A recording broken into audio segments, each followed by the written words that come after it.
All right, so here's the deal, guys.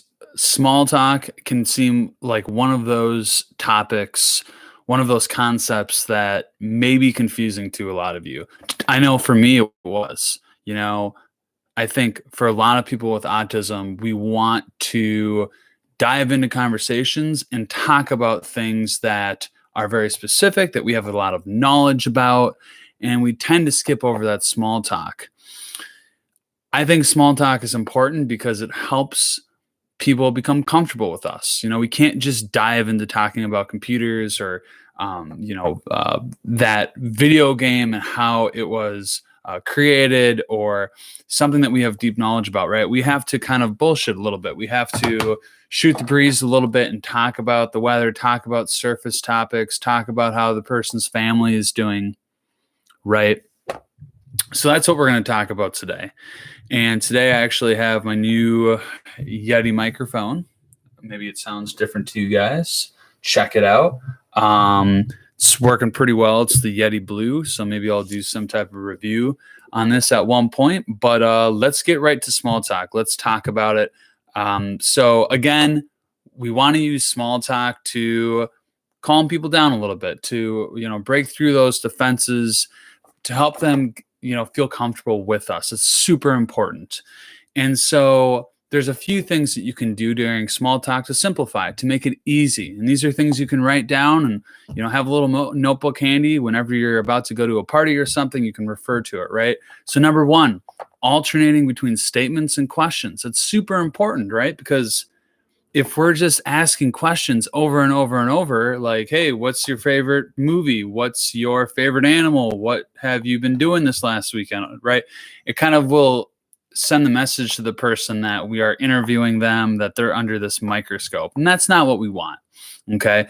So, but then we don't want to just make statements either too, right? We don't want to just say over and over, like, yeah, I think that's pretty cool. And just like, all of these statements. We want to bounce back and forth between between questions and statements. Super important, right? So, hey, how was your weekend?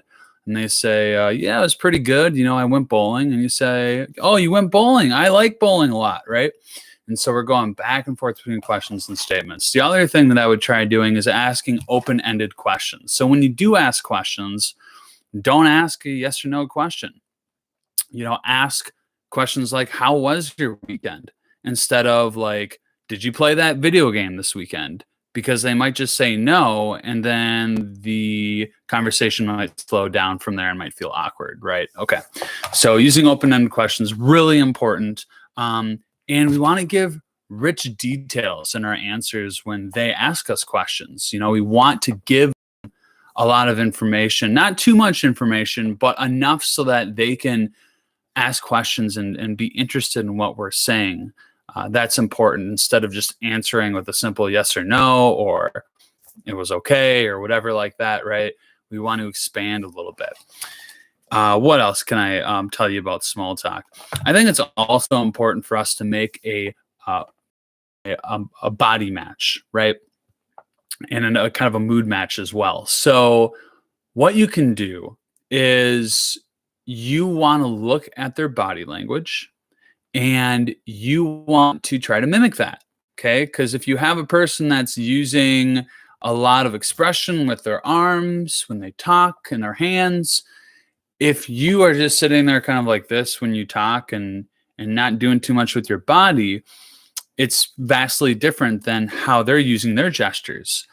And if you use that those gestures kind of like they are, it'll almost make them think that they're talking to somebody that's similar to themselves. It'll make them feel more comfortable with you, and that's what we want, right? If we want to make friends, if we want to meet people, even for romantic relationships, we want them to feel comfortable with us.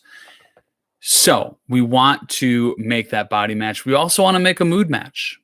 What is their energy level like? What's your energy level like? If you're talking to the person and you're very hyper and ecstatic, that's great. That's great. You're have a lot of energy. But if you're talking to a person that's more calm and or they're having a bad day and they're talking like this, and then we want to kind of slow down how fast we're talking and speak with less intensity, right? So making that mood match is also important, and making people feel more comfortable with us, and eventually kind of helping navigate the conversation into something more specific that's not surface level talk, right?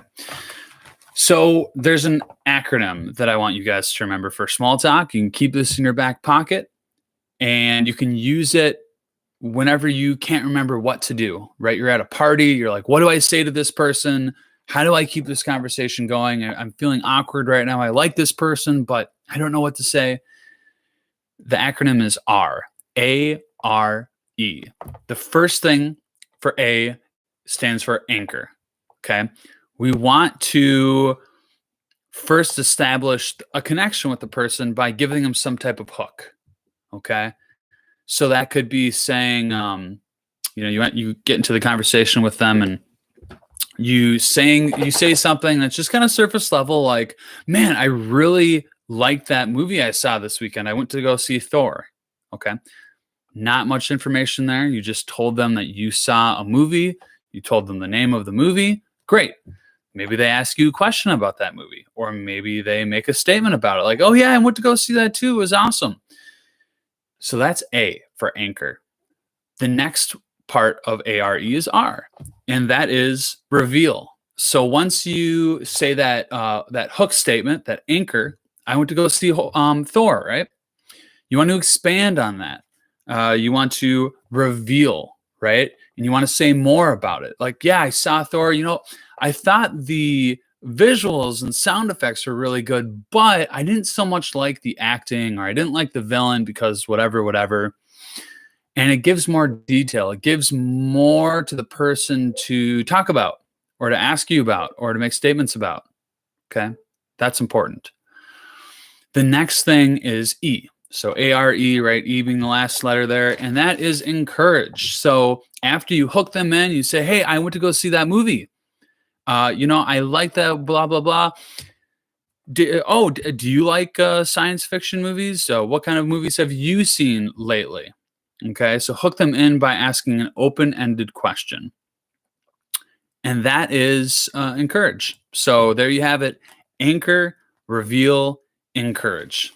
So if you guys use that, you can help to make the conversation flow easier and make it seem like it's effortless. All right, guys, thank you so much for watching, and I'll talk to you soon.